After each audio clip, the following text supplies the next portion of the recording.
Thoughts when you're writing books.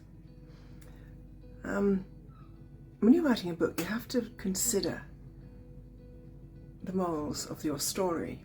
You have to consider whether you're sowing good seeds or bad seeds, because people are reading this stuff alone, in their bedroom, on a train, in a bus, and you're putting information into their brains.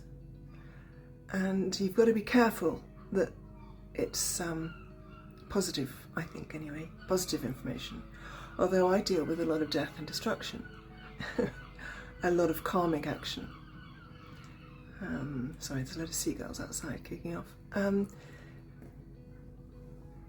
So I have a battle. Sometimes I write something and I think, nah, I shouldn't be saying that.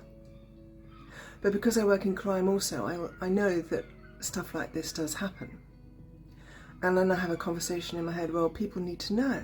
People need to realise that actually this sort of thing does happen, and there are people who think like this, and there are people who are, I suppose, sick,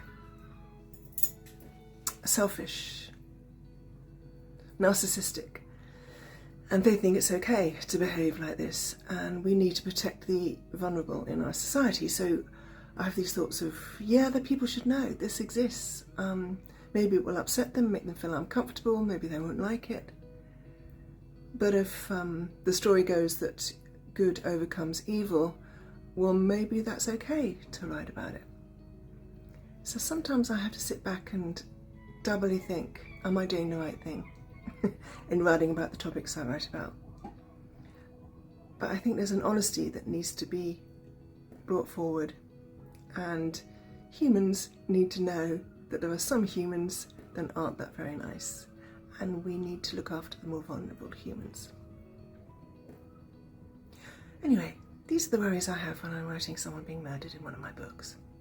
But then they get murdered because they were bad people. But then the person who murdered them, are they now bad people because two wrongs don't make a right? It's a conundrum. And I'll explain more later. Thank you, bye.